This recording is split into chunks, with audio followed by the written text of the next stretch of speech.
Hello, I'm here to introduce and review my capstone project for you. My name is MWilson. I am in the process of completing my 9th year as a teacher. Teaching is my second career, and prior to teaching, I worked in the banking and finance industry.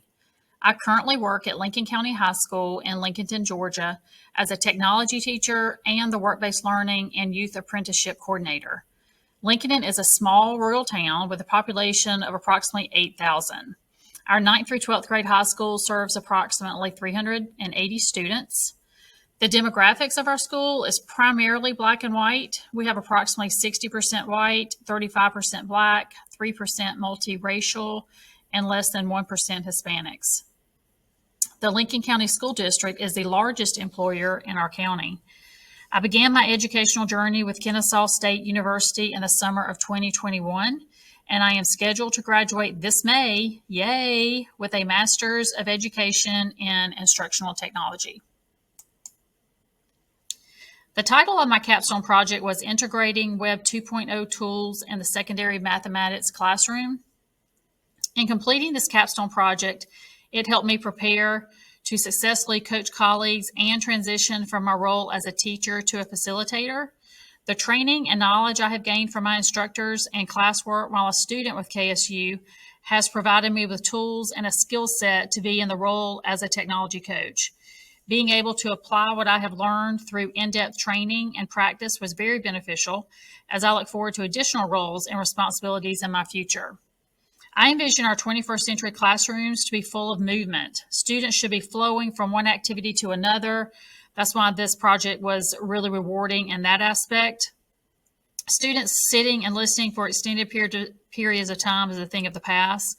Today, more than ever, our education for our children doesn't need to be similar to the education that their parents and grandparents received. Equipping them with 21st century skills will ensure their success once they are outside of high school. It is imperative we, as educators, help prepare them by providing learning experiences that are relevant and meaningful in today's society. And that's a quote from Venezuela, 2019. The need that prompted my capstone project was initially sitting in a district-wide faculty meeting reviewing our district's state testing scores. Amongst the 3 schools, we had many successes. My colleagues and I clapped and said congratulations at appropriate times, and there were lots of smiles. But the failures were also noted, and I felt so bad for our high school math department for their scores even being mentioned, let alone highlighted. This triggered me to do some research of how we compare to other districts in our state. In addition, I had some initial informal conversations with administration and the math teachers about the possibility of the integration of technology in the math classes. Based on the data and these conversations, the need that prompted my capstone project was the lack of Web 2.0 or effective interactive media tools that were being used in our secondary mathematics classrooms. The instructional practice that was taking place was primarily teacher delivery of content and then student practice. The delivery content was making no significant impact on student learning and left room for improvement. Our student population was ranking lower than the state average for student proficiency and performance on end-of-course assessments year after year. In the midst of LCH's 2021 school year, our proficiency summary report showed out of the students who took the test, 31% scored basic and 20% scored below basic. Similar information found in Public School Review found that Lincoln County High School placed in the bottom 50% of all schools in Georgia for overall test scores, both in math and reading, during the 2018-19 school year, which was lower than Georgia's state average of 44% in math and 45% in reading. The data to the left was part of my decision-making for this project because it shows a downward trend over a 3-year period. It actually starts on the right-hand side from 17-18, then goes to 18-19, then 20-21. If you take the categories of beginning and developing learners, which are both below proficiency levels, within a 3-year period, our percentage in these 2 areas moved upward from 73% in 2018 to 75% in 2019, and then a whopping 99% in 2020. The numbers for 2020 are more than likely skewed from the pandemic, and we discussed that with my administration. But regardless, the data percentages were still on the rise for those scoring less than proficient. This is where this project had the ability to make a really positive change for our students to become engaged, be excited about learning, retain the material, and excel on their testing at the end of the school year. After speaking with administration about the methods being used in the mathematics classes, lack of technology was a concern, and the integration of technology was seen as a need to not only help with better student achievement, but for students to be more engaged in the learning process. The majority of the mathematics teachers were not knowledgeable about using and applying technology tools in their curriculum. Implementing interactive web tools in the secondary mathematics classroom was a process. The teachers first needed to become knowledgeable on how to use the technology and implement it using their lesson plans. I developed and implemented strategies to use in the classroom and coached teachers on how to use this technology and assist in many ways to integrate it with their content standards. This project was implemented through planned meetings with the teachers during their normal PLC professional learning community meeting times. Meeting times were every other week, and time allotted for this project were monitored and adjusted as needed. Different technology tools were introduced at each meeting, such as Padlet, Animoto, Edpuzzle, iThink, and tools with Google Marketplace. And one of those was Jamboard, which is the one that we ended up using. Research from Anthony and Walshaw describes different kinds of pedagogical approaches in the mathematics classroom that engage learners and result in desirable outcomes. As students use these different tools, they were able to better communicate their ideas and develop their own thinking and solving problems, which resulted in them ultimately becoming powerful mathematical learners. Implementing interactive tools such as Jamboard and GeoGebra for this project allowed our secondary mathematics students to become better collaborators and also create their own problems and solutions. I modeled and promoted the use of the interactive web tools for the teachers in the classroom, and the teachers then used their knowledge and created a curriculum that integrated activities using these tools and then reflected on their implementation. Meetings with the teachers continue for the purpose of discussing implementation, analyzing how it was affecting their engagement and achievement, and deciding if further training sessions were needed. Our evaluation plan. This project was assessed through pre and post assessments, and I'm going to show you one of those in a few minutes, for the achievement of content knowledge, as well as the students' end-of-course assessments compared to previous years. Teachers were evaluated on their points of view on the implementation of the interactive web tools and its impact on learning, and observations of students being engaged in the classroom and collaborating with others was completed by teachers, administration, and myself. Surveys were completed by teachers and students pertaining to the implementation of Web 2.0 tools in their classroom. And this is a picture of them working on a Jamboard in the Algebra 1 class. Okay.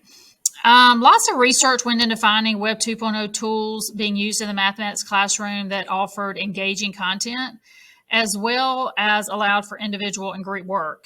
Each mathematics classroom teaches a different content, so their needs differed because of this. The tools I ended up finding through research that I was able to help the teachers implement in their classrooms were Jamboard and GeoGebra. Jamboard ended up being a great fit for the algebra classes to enhance participation with students as a whole and in small groups. Students were able to visually portray their learning and thinking, and teachers could observe if students were comprehending the material in real time. It's also a great tool to use outside of the classroom, online, and in collaborating with classmates. And GeoGebra was a tool we integrated into the geometry classes. It's particularly helpful for students to explore, visualize, and construct mathematical concepts. The application allows teachers to be able to quickly build digital worksheets that include simulations that can be used for both learning and reviewing. And it is also helpful in making connections between different areas of math and how they relate to one another. During the implementation of this project, I had many meetings with the teachers involved. Regularly scheduled meetings took place during our monthly professional learning committee meetings. We discussed different interactive tools and what their capabilities were. Surveys were completed to gauge each individual teacher's knowledge of technology tools. Several training schedules took place to ensure teachers were able to efficiently use the resources they already had access to, such as the interactive whiteboards that were recently installed in their classrooms. Resources were provided to the teachers, which included presentations, activities for students, and tips and suggestions on how to use the applications in the classroom to increase student engagement. Teachers began the implementation of the different applications, and students began working in small groups, sharing ideas and solving problems together. They seemed to be more engaged and were also able to receive peer feedback in addition to the teachers. I asked teachers for feedback on how the implementation was going on a regular basis. At the end of the semester and the project timeline, I administered a post-survey for teachers to complete based on their experience. Overall, the project was a success. Student engagement increased from the beginning of the semester to the end. Student performance increased from their pre to post test, and their EOC scores increased from the previous semester. Teacher feedback was positive, and more importantly, they plan to continue with the integration of technology in their classrooms. Some aspects that were barriers throughout the process was just finding the time to incorporate the use of the technology applications while also using technology tools that were being charged by the district. I wanted to show you a couple of examples of the surveys that I did throughout the Capstone project. Here is a survey that I did for the teachers, asking them about technology use in the classroom, what things they were interested in. Here is one that I sent to students concerning the technology integration and what they thought about the use of it in the classroom, if they liked it, if they didn't, if they thought it helped them, better improve their performance. And here is an example of a pre-post test. I went ahead and put my information in here so I could progress to the next screen just so you could see how it went. But they had to answer questions, and then based on their questions, they continued on. So those are just a couple of examples of the surveys that I did throughout. I learned so much through the planning and implementation of this project. As I transitioned from a role as a teacher to a facilitator, modeling the use of various technology applications, I learned how to be flexible and patient in a whole new light. Juggling different schedules, interests, and classroom environments will be invaluable as I move forward in my education journey. I accomplished the goals set out for my Capstone project, and overall, it was a success. Faculty development increased as teachers learned new tools to change their classroom environment from one of boredom to an engaging atmosphere. Implementing the tools in their classroom assisted the teachers in helping students increase their overall student performance. Student learning was also impacted as reflected in their overall test scores and survey results. This experience will help me with my future goals in becoming a technology coach for educators implementing technology tools in the classroom. And here are my resources cited. Thank you.